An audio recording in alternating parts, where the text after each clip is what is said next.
بسم اللہ الرحمن الرحیم۔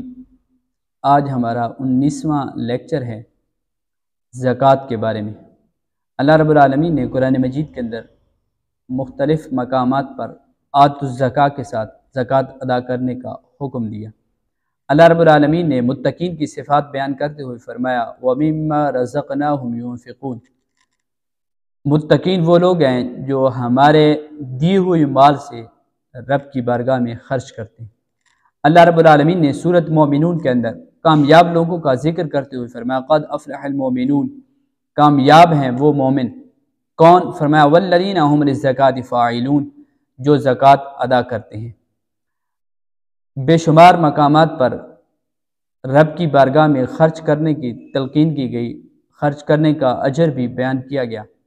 زکوٰۃ کا لغوی معنی بھی پاک کرنا ہوتا ہے، یعنی مطلب یہ ہوگا کہ جب آپ پر زکوٰۃ فرض ہو، آپ اپنے مال سے زکوٰۃ ادا کریں گے تو آپ کا باقی ماندہ مال بچ بھی جائے گا، اللہ اس کے اندر اجر و ثواب بھی آپ کو عطا فرمائے گا، اللہ اسی باقی ماندہ مال کے اندر برکت بھی فرما دے گا۔ اگرچہ ظاہری طور پر آپ کا کیلکولیٹر، آپ کا بینک اکاؤنٹ یہ بتائے گا کہ آپ کے پیسے کم ہو گئے، لیکن حقیقی طور پر اللہ رب العالمین اسی کے اندر برکت فرما دیتا ہے۔ قرآن مجید میں آتا ہے، اللہ رب العالمین ارشاد فرماتے ہیں یمحق اللہ الربا ویربی الصدقات، اللہ رب العالمین سود کو مٹاتا ہے اور صدقات کے اندر اضافے فرما دیتا ہے۔ تو ہمیں چاہیے کہ جب ہم پر زکوٰۃ فرض ہو زکوٰۃ ادا کریں۔ جو زکوٰۃ ادا نہیں کرتے وہ قرآن کی اس آیت کریمہ کو سامنے رکھیں والذین یکنزون الذهب والفضة ولا ينفقون فی سبیل اللہ فبشرهم بعذاب علیم، ان کے لیے دردناک عذاب کی بات کی گئی ہے۔ دوسرے مقام پر اللہ رب العالمین نے ارشاد فرمایا یوم یحمى علیہا فی نار جہنم فتکوی بہا جباہہم وجنوبہم وظہورہم ھذا ما کنزتم لانفسکم، ان کے مال قیامت کے دن ان سے داغا جائے گا، یعنی سزا دی جائے گی اسی مال کے ذریعے، اور کہا جائے گا ھذا ما کنزتم لانفسکم، یہ فذوقوا، اس مال کا عذاب چکھو جس مال کو تم اپنے لیے جمع کیا کرتے تھے۔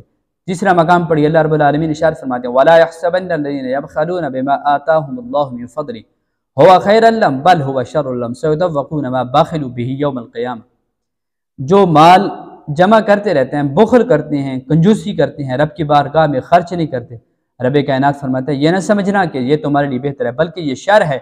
سَيُطَوَّقُونَ مَا بَخِلُوا بِهِ يَوْمَ الْقِيَامَةِ، کے دن ان قریب یہ تمہارے گلے کا طوق ہوگا۔ جب تم پر زکوٰۃ فرض ہے تو زکوٰۃ کا فریضہ ادا کرو، یہ اسلام کے ارکان میں سے ایک اہم رکن ہے۔